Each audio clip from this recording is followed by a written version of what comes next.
Oh, hey, Scott. Hey, thanks for joining me, Jeremy. Yeah. Oh man. So I tell people to try to scratch an itch. That's usually why people get into entertainment is because they're trying to fill some gap that's missing for them.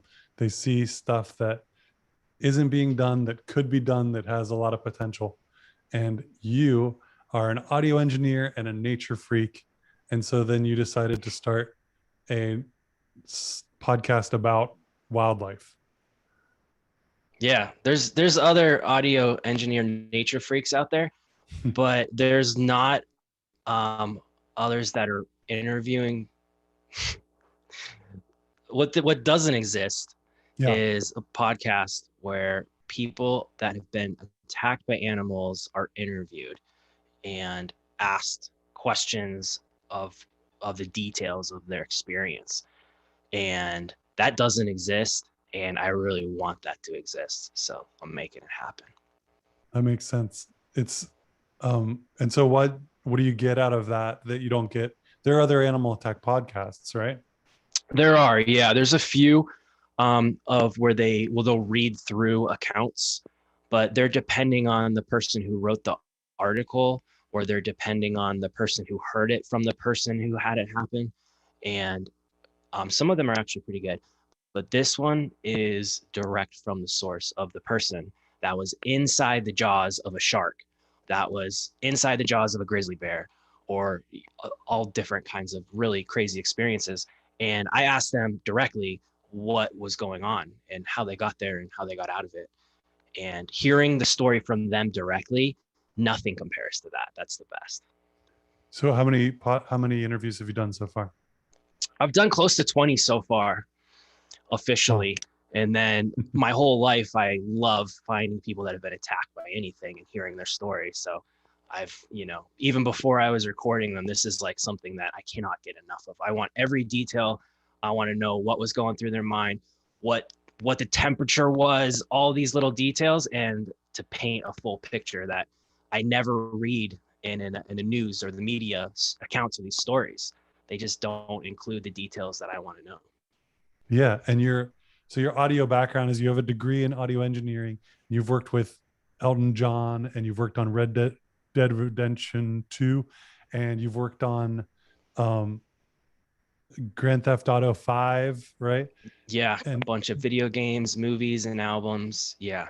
and So so and so like that's the cool thing. You let me listen to a sample episode, and that was a really exciting thing about it was to see to hear that passion for audio come through, because like so many podcasts I can't really listen, they're hard to listen to or they're hard to hear, and this just sounds like an NPR produced thing. What are you using, like special technology to do it, or yeah, I'm definitely using my experience. I'm trying to keep it simple overall, which I think works for the experience. Whenever I listen to a podcast, I get really disinterested really quickly. So I'm using my short attention span to edit this podcast so it stays exciting, it stays relevant, and keeps you engaged. Like literally every second of every podcast. There's no boring stuff. Whenever I listen to it, I'm like, yeah, this is what I want to know. Like it makes me excited even after I've heard it a bunch of times. that's rad. And you're using like audio music composers that are like badass, right? Yeah, some pretty heavy hard hitters. I kind of told them what I wanted. It's some guys that worked on a lot of cool projects with me, including the Rockstar games like Red Dead Redemption 2 and Grand Theft Auto 5. Um, and I told them I didn't ask them to do it. I was explaining to them what I was working on with this podcast. And then the next day,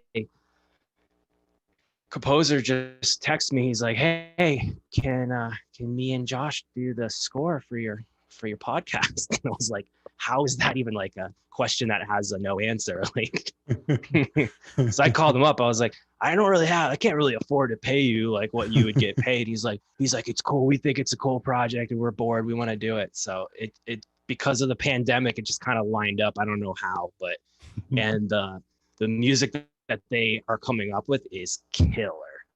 It is Nice. so cool. The thing I don't understand is, why do you like, I don't really like nature. I don't really like, I'm kind of terrified of Mother Nature, and I try to stay in a safe place as much as possible. But you like to, I don't, you don't go, do you go for dangerous situations? Do you like that? Or is there something else that's driving you into the dangerous situations? Uh, so everything's dangerous, like getting in a car is dangerous. Um, I don't think I purposely seek out dangerous situations. A lot of my friends and family members would probably disagree because they know me. But I love the experience of being there and being present for the crazy things that happen in the wild, especially when like a predator is destroying something, another living being. Being able to witness that is pretty amazing to me. What's an So, example of that? it's all about risk management. What's an example of watching a predator destroy something? Oh, I got one that's kind of unbelievable. I was working out in the Channel Islands National Park as a kayak guide, and there was a bull sea lion that grabbed a yellowtail, which is this massive, like 4 or 5 foot long fish. It looks like a tuna. And the bull sea lion is probably 600-700 pounds, just this massive, massive animal. And he's working with his buddies, and they're actually corralling these yellowtail into a corner, like this little sea cave. They're corralling them in there in a smaller area so where they can grab them easier. So he grabs this yellowtail, and I'm on a tour, leading a tour with these kids and families, and the sea lion comes up out of the water with this yellowtail in its mouth and just starts thrashing it. The yellowtail was so big he couldn't get it down its throat. So what he had to do was whip his head back and forth and rip it into smaller pieces. So as he's whipping his head back and forth, there is guts and blood and just like all kinds of fish pieces literally hitting my guests, my customers that are out here on the tour, like the full experience, the full nature experience. And that's pretty rare to see. I've seen it twice after being out there for years. But to have one of those experiences is just amazing. Can't even put Wow, that into words. that's so cool. So I think like it's cool to hear your journey in starting this project, because you're putting together your love of audio and your love of nature and these like amazing stories of people. But it's a brand new thing for you to be kind of performing as far as the podcast host and putting together a product like this, a new podcast. It's coming out in a month, Yeah, or okay. pretty soon. Stay And tuned.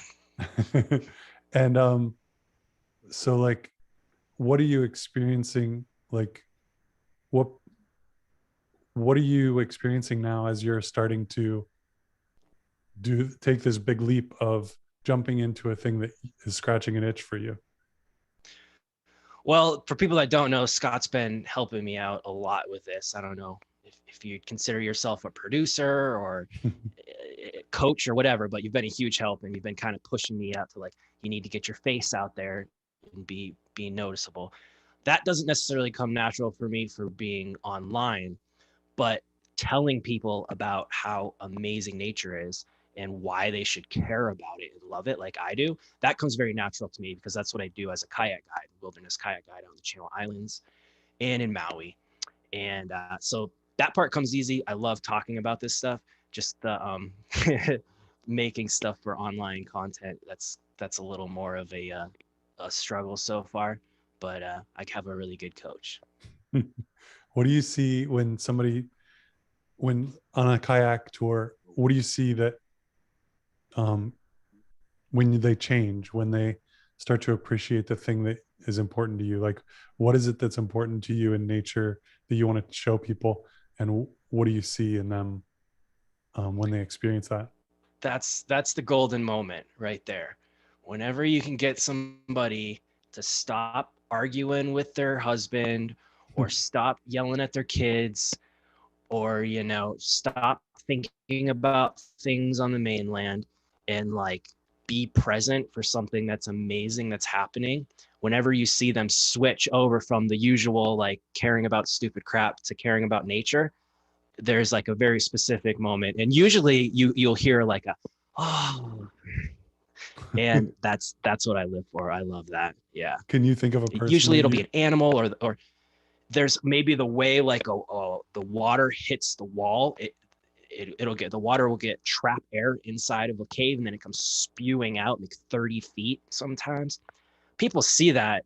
You can still be distracted and still care about your stupid stuff, about everything else, and you're present and you're in nature. wow, that's great. Well, it's the Teeth Podcast. You can go to theteeth.com, theteethpod.com, and you have like an announced list for that. People can sign up with their email address. Um, cool, man. I can't wait to hear more updates about what you're working on. That's it. Thanks, Scott. Thank you. All right, thanks. All right. That's it. We did it.